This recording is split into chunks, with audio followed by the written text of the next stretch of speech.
നമ്മളെല്ലാവരും റോഡ് നിരത്തിൽ കണ്ടുവരുന്ന ഒരു ചെറിയ കാര്യം പറയട്ടെ, ശ്രദ്ധയോടെ കേൾക്കണം. കഴിഞ്ഞ ദിവസം ഞാൻ തൃശ്ശൂരിലേക്ക് വണ്ടി ഓടിച്ച് പോകുമായിരുന്നു. ഹൈലൈറ്റ് ബിൽഡേഴ്സ് ഒരു 200ഓളം സെയിൽസുകാർക്ക് ഒരു ട്രെയിനിങ് ചെയ്യാൻ പോകുന്നതാണ്.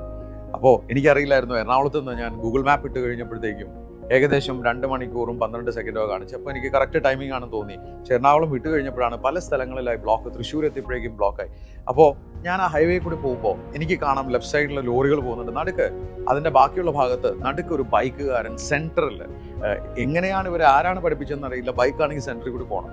സ്വാഭാവികമായിട്ട് ഇത്തിരി നല്ല ലക്ഷറി വണ്ടിയാണ്, ഒന്ന് ചവിട്ടിയാൽ സ്പീഡിൽ പോകുന്ന വണ്ടിയാണ്. ഒന്ന് ഹോൺ അടിച്ചു. ഹോൺ അടിച്ചിട്ട് അയാൾ മാറുന്നില്ല. പിന്നെയും ഞാൻ ഹോൺ അടിച്ചു. എനിക്ക് പോയിട്ട് ആവശ്യമുണ്ട്, എനിക്ക് അവിടെ കൃത്യം, ഞാൻ ട്രെയിനറാണ്, അവിടെ എത്തണം. പക്ഷേ കുറച്ച് ഹോൺ അടിച്ചപ്പോൾ അയാളും തിരിഞ്ഞു നോക്കി, പക്ഷെ വഴി തന്നില്ല. ഒന്നുകൂടെ ഹോൺ അടിച്ചു കഴിഞ്ഞപ്പോൾ ഒരു നടുവിരൽ നമസ്കാരം എനിക്ക് തന്നു. സത്യത്തിൽ എനിക്ക് ഇന്ന് വരെ മനസ്സിലാവാത്തൊരു കാര്യം, നമ്മൾ വാഹനത്തിലൂടെ ഒരു നിരത്തിലൂടെ വാഹനം ഓടിച്ചുമ്പോൾ പുറകെ നിന്ന് ഒരാൾ ഹോൺ അടിക്കുകയാണെങ്കിൽ എൻ്റെ പൊന്നു സുഹൃത്തെ, അതിനർത്ഥം നിങ്ങളെ അയാൾ തോൽപ്പിക്കാൻ വന്നതൊന്നുമല്ല.